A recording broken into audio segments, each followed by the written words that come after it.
Estamos retornando com o programa Na Boca do Povo com a figura do estimado deputado Aldo Schneider, essa liderança do PMDB não só da região do Alto Vale, do Médio Vale, como de toda Santa Catarina. Estamos aqui na Assembleia Legislativa, na Casa do Povo, no gabinete do deputado Aldo, para conversar sobre política, né?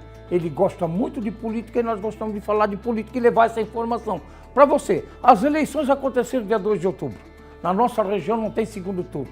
Muita coisa vai mudar a partir de janeiro, né? Claro, assume novos prefeitos, novos vice-prefeitos, várias mudanças de câmaras de vereadores, mas a vida pública é assim. Podemos não gostar da política, mas ela faz parte do contexto do dia a dia das nossas vidas. Não é assim, deputado? A gente às vezes quer fugir das lambanças políticas, a gente sabe que tem muito, mas tem muita coisa boa na política. E eu acho que o nosso Alto Vale, Médio Vale, aliás, Santa Catarina é muito diferenciada nisso aí. Não tenha dúvida.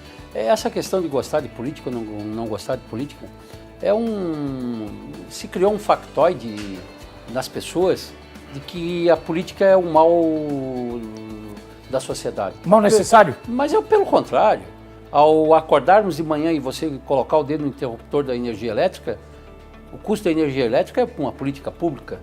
Tu vai para o banheiro, a água é uma política pública, você vai se alimentar, é política pública. E aí é o seguinte, tudo na nossa vida depende de políticas públicas. Então eu entendo de que a sociedade, ela tem que começar a participar através da sua presença física e através de leitura, através dos meios de comunicação, rádio, jornal, televisão, internet, ver o que o seu candidato, ver o que o seu vereador, ver o que o seu prefeito, ver o que o seu deputado, ver o que o seu governador, ver o candidato a presidente ou presidente que você votou está fazendo. E a começar a acompanhar a política, porque a política ela está no seio de todas as casas brasileiras. E aqui em Santa Catarina não é diferente, na nossa região não é diferente.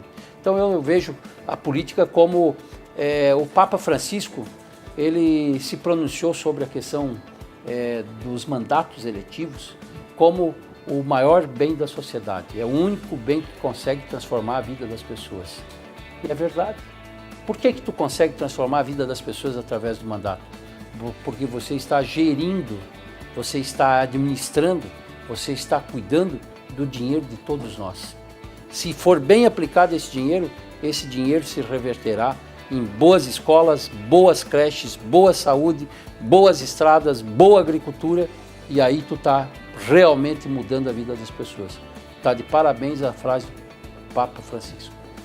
E não é não votando que vamos resolver. Né? Pelo contrário, porque se 98% da população resolver não ir votar e 12% ir votar, vai se eleger aqueles 12% que foram votar que são os mais votados. Então não tem como fugir. Não tem como fugir. Tem que escolher bem, avaliar bem, como você falou, fazer essa leitura de cada candidato, lembrar em quem votou, lembrar muito em quem votou. Até porque, Nery, assim, nessa questão de eleição, né, a gente que já disputou muitas eleições e participamos de muitas eleições, é impressionante como a sociedade, como as pessoas acham de que os problemas da sua comunidade vão se resolver no dia da eleição. A falta de água do bairro X, eu votando no fulano A ou no fulano B vai se resolver. E que nada, o dia da eleição é só um dia que a gente vota em alguém, mas a falta da água vai continuar. Então eu preciso saber em quem eu votei para poder cobrar. Para resolver o problema da falta d'água. É exatamente isso. Claro. Então eu sempre tenho dito isso em todas as conversas que a gente faz de política, de que as demandas da sociedade é obrigação nossa, dos eleitos, em resolvê-las. E é isso que a gente se propõe a fazer. Deputado, nosso tempo vai correndo muito rápido e nós temos limites de tempo, mas uma leitura, assim, um mapa do desenho para 2018. A partir de fevereiro de 2017, você provavelmente deverá ocupar a presidente da Assembleia. Mas isso passa tudo muito rápido. 2018 é logo ali. E vamos ter eleições. O futuro do deputado Aldo vai estar em jogo, o futuro do deputado Peninha. Esse mapa, essa leitura, o que podemos dizer para o nosso telespectador? Para o nosso telespectador, eu quero dizer o seguinte, que eu sou um dos 40 nomes que está disputando a presidência da Assembleia. Então eu poderei ser o eleito ou não. Ou não. Mas eu estarei na condição de candidato a presidente.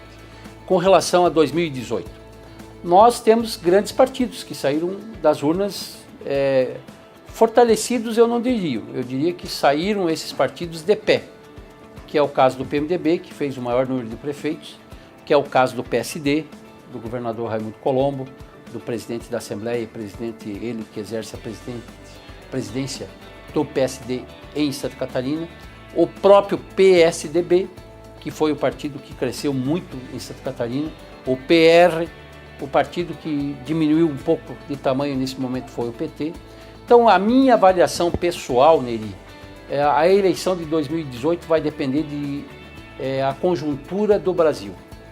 Se a economia nacional ela voltar para o seu equilíbrio natural e normal, este povo que está aí governando o Brasil nesse momento terá grandes possibilidades de fazer o sucessor do presidente Temer e, logicamente, fazer uma grande bancada na Câmara Federal e no Senado Federal. Em consequência, se a economia nacional estiver bem, isto tudo vai replicar nos estados. Nos estados. Não tem dúvida. Eu não tenho dúvida de que nenhum estado vai ser uma ação diferente do que é o Brasil. Mas aqui em Santa Catarina eu diria de que nós temos grandes partidos, todos com grandes quadros, para disputar o governo do estado. Nós temos o PMDB, que hoje fala-se no nome do deputado Mauro Mariani, temos o próprio governador, o vice-governador Eduardo Moreira, temos o nosso senador Dário Berger, são os nomes, os expoentes, né, da política dentro do PMDB de Santa Catarina. Nós temos no PSD, nós temos o deputado Gelson Merizio, o deputado João Rodrigues, o deputado João Paulo Kleinbing, nós temos o deputado Milton Obos, que também pleiteia uma vaga na majoritária, então são belíssimos nomes. Nós temos no PSDB a figura do próprio presidente do PSDB de Santa Catarina, o deputado Marcos Vieira, do senador Dalírio Beber, do senador Paulo Bauer, quer dizer, são nomes expoentes, né, da política. Nós temos no PSB o 40, que é o próprio ex-deputado Paulinho Bornhausen. Nós temos no PT uma figura ímpar da política catarinense em termos de retidão, de trabalho, de qualidade, que é o deputado Décio Lima, de Blumenau, que representa o Vale, representa muito bem o Vale lá em Brasília. O próprio presidente do partido, o Cláudio Vinhati. O próprio Cláudio Vinhati.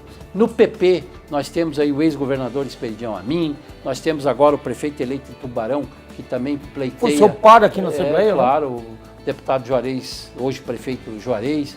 Nós temos tantos outros nomes dentro do PP, a própria candidata que disputa nesse momento a eleição aqui em Florianópolis, a ex-deputada Ângela Min. Então eu vejo de que Santa Catarina, em todos os partidos, está muito fértil com relação a nomes com condição e qualidade de serem governadores ou governadoras de Santa Catarina. Até porque eu entendo de que a alternância do poder ela é necessária quando o governo não funciona. Mas quando o governo funciona, não tem nenhuma dificuldade em manutenção da mesma aliança. Se nós olharmos a questão da alternância, tem estados que não reelegem o governador, de praxe.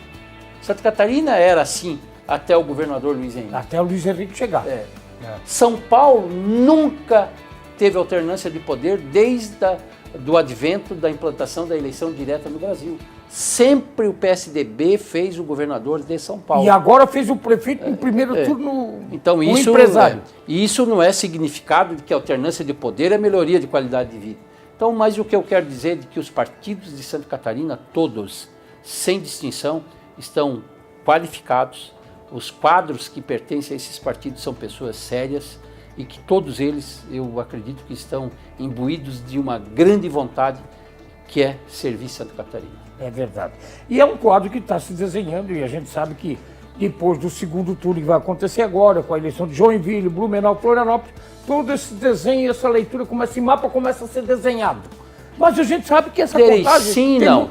Sim, não. Sabe por quê? Ah. Em 2002, se nós retomarmos a eleição de 2002, o Luiz Henrique perdeu a eleição em Joinville. O Pavan perdeu a eleição em Balneário Camboriú. O Eduardo Moreira perdeu a eleição em Criciúma. E nós fomos os vitoriosos em tudo. Verdade. Eles perderam nas suas cidades e 2 anos depois disputaram o governo, o Senado e todos se elegeram. Então eu diria o seguinte, a eleição do governo de Santa Catarina ela está muito pautada no reflexo da economia nacional. Eu acho que é isso. O deputado, nós estamos indo para os finalmente, mas eu sou obrigado a tocar no cenário nacional antes de nós encerrarmos. Como é que você vê o cenário nacional? O PMDB hoje ocupa a presidência da República, o vice-presidente Michel Temer hoje presidente, o presidente Dilma afastado pelo impeachment. Enfim, como é que você vê esse cenário? A parte econômica, o senhor falou, o desemprego está aí, 12 milhões de pessoas desempregadas, que vai refletir muito essa eleição de 2018. Depende de como vai caminhar isso tudo. O desenho é em cima disso aí. Como é que você vê esse cenário de Lula vai preso, não vai preso, esse monte de empreiteiro preso, políticos presos, Eduardo Cunha preso? Como é que você vê esse cenário todo de muita lambança? E hoje, por isso que a juventude hoje talvez não, eu não quero me meter na política, porque você se depara com muita lambança. Que nós somos um bom exemplo ainda em Santa Catarina. Felizmente, nós podemos nos orgulhar. Mas lá em cima a coisa é feia. Não tenha dúvida de que Santa Catarina é uma referência a nível do Brasil, não só no campo da política, mas somos referência em muitos campos. Com relação a Brasília, eu gostaria de dizer também de que muitas das pessoas que estão lá fazem da política uma profissão, né? Nós temos deputados lá com 10 mandatos, com 8 mandatos, enfim, e transformam aquilo num curral eleitoral onde não tem limite de nada. E evidentemente tu pode ver de que os deputados, principalmente do Sul e do Centro-Oeste, têm pouco envolvimento na Lava Jato, na Petrobras, no Petrolão, na venda de voto, né? Por quê? Porque a nossa região do Sul, do Centro-Oeste, ela é mais pautada pelo trabalho profissional de cada um de nós, ou ela é mais focada naquilo que eu represento. Eu, por exemplo, sou um deputado generalista. Eu não sou um deputado que representa só os interesses da Secretaria de Estado de Fazenda. Eu represento a região como um todo. Mas nós tínhamos o deputado João Matos, por exemplo, que era um deputado, além de fazer o trabalho regional, ele tinha um trabalho muito focado na área da educação. Na educação. O Peninha, muito focado na área da agricultura. Eu já sou um deputado generalista, ou seja, eu tenho todos. E nós, infelizmente, a grande maioria dos estados brasileiros, os políticos são de profissão. E daí, para se manterem lá, eles acabam fazendo isso tudo. Essas negociatas. Essas negociatas. Nós não usamos os nossos mandatos como balcão de negócios. Agora, nós também temos que deixar claro a você, eleitor, principalmente a você, jovem, e que só dá para mudar essa história brasileira com a participação de vocês. Porque se você só ficar falando e se a gente só ficar apontando o dedo para os outros e não fizer a nossa parte, em procurar um partido político, em se filiar, em começar a se envolver nos problemas da sua rua aí, nos problemas do seu bairro, a política não vai mudar. Então, se nós não nos envolvermos para que mude o conceito da política nacional, com certeza ela sempre vai ficar da forma que está aí. Agora eu quero aqui fazer uma consideração. A gente é nivelado como o mal necessário da sociedade, que são os políticos. Mas nós também temos que ser verdadeiros, né?